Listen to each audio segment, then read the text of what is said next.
Allez-y. Je veux dire que cette affaire-là, elle n'a pas qu'un côté folklorique, amusant. À partir des années 60... Il y a quand même un côté amusant, Jean-Pierre. Non, c'est pas ça. Je veux dire que si on me demandait ce que j'en retire, moi, sur le plan personnel, c'est un coup d'œil sur ce qui se passe sur Terre actuellement.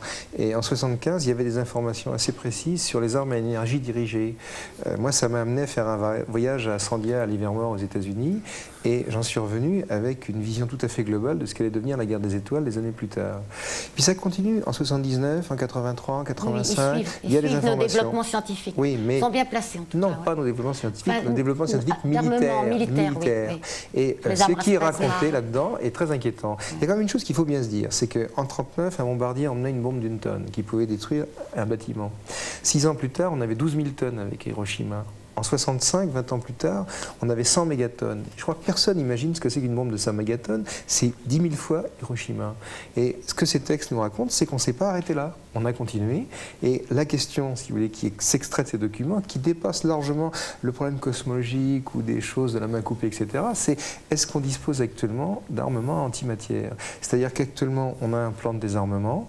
Est-ce que c'est un vrai plan de désarmement ou est-ce que c'est pas un leurre? Est-ce que derrière, il n'y a pas des armes infiniment plus puissantes? Alors, puisque vous parlez de l'heure, nous-mêmes, on est en droit de vous poser la question. Est-ce que vous n'êtes pas victime d'un leurre, comme par exemple une grande partie de la communauté scientifique, lorsqu'elle a découvert, par exemple, vous savez, ces fameux cercles mystérieux en Grande-Bretagne? C'est facile à faire, ça. C'est facile à faire. Ah oui, mais on le dit maintenant. C'est un bon canular, ça dure depuis 30 ans quand même. Oui, ça durait longtemps. Hein, ces deux petits pépés là qu'on voit là, les deux agriculteurs anglais. Voilà, ils nous montrent comment ils faisaient des cercles. Mais moi, je me souviens quand même qu'il y avait des scientifiques très sérieux qui nous expliquaient que vu d'en haut. Moi, je ne m'étais pas intéressé à ça. Non, ça c'est vrai. Vous n'étiez pas de ceux-là, mais beaucoup de gens étaient persuadés que c'était des coups de... Les homicides. Dans cette logique-là, il faudra trouver les pépés cosmologistes qui se sont amusés pendant 28 ans à donner des informations scientifiques. Hein. Bon, alors, si c'est ça la question. Ils peuvent se dévoiler là aussi. Absolument, si jamais il y a des charlatans qui ont essayé ça, bon, ils peuvent nous écrire. Daniel Costel, vous êtes interpellé, comme on dit, par ce type de révélation, non? Oui, enfin, vous savez, j'ai l'impression qu'il y a plusieurs domaines. Le domaine de la croyance, le domaine de la science et le domaine de la science-fiction. Science-fiction, c'est-à-dire la poésie, et c'est somme toute tout à fait respectable, je veux dire. Donc vous n'y croyez pas, soyons clairs.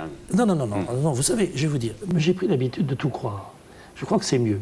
Parce que on peut aussi bien m'interpeller sur la Vierge, sur Fatima et sur la croyance en Dieu. Et on va voir ça tout à l'heure. En effet, vous étiez, on ne peut plus... Je suis tout prêt à croire.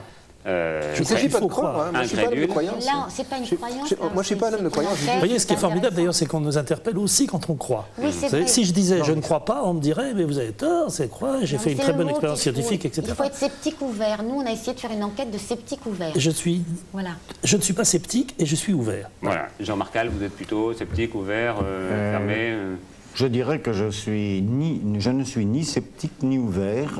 Je pense que c'est une réponse de Normand, bien que je sois breton et irlandais, mais peu importe.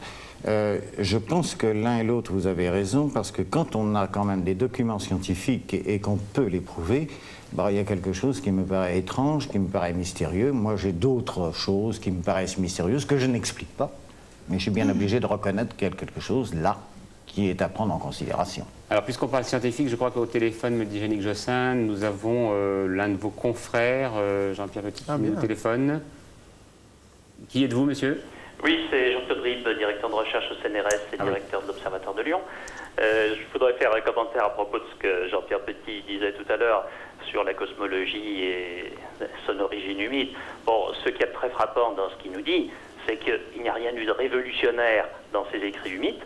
Il n'y a pas eu de choses qui aient changé. Simplement, il y a des choses qui sont compatibles avec ce qu'on sait, avec ce qu'on savait, ça, c'est pas vrai. et qui correspondent à ce que Sakharov avait publié il y a 20 ans. Donc, c'est intéressant, ça montre que ce sont des gens, des terriens compétents qui ont organisé cette chose, mais il n'y a rien de révolutionnaire. Jean-Claude, c'est pas vrai. C'est que si on avait des extraterrestres qui nous fassent une communication, on aurait quelque chose de vraiment étonnant. Jean-Claude, Et c'est ça que je voudrais faire remarquer. On n'a rien de Mais si. surprenant, on n'a rien d'extraterrestre. Jean-Claude, D'accord. Alors là, Jean-Pierre moi je Petit, vous réponds. pouvez répondre. Jean-Claude Ribes, il n'est pas spécialiste en cosmologie théorique, première Mais il est comme chose. vous, directeur de recherche au Oui, CNRS. mais il n'est pas spécialiste sérieux. dans le domaine. Et ensuite, il n'y a pas de cosmologie à vitesse de la lumière variable. Et ce travail cosmologique est solution de l'équation de champ. Et lorsque je suis passé dans l'émission avec Jean-Claude Ribes, il avait dit, vous savez, des modèles cosmologiques, il y en a plein. Non, des modèles qui sont solutions de l'équation d'Einstein, il y en a 3, c'est tout. Bon. Alors, en tout cas, vous êtes, je peux Ah vous oui, dire, non, très ça, c'est pas vrai. convaincant parce Pas que vrai. vous parlez avec fougue Ah oui. d'un sujet que vous avez La l'air science, c'est la science, point. de bien connaître. Alors,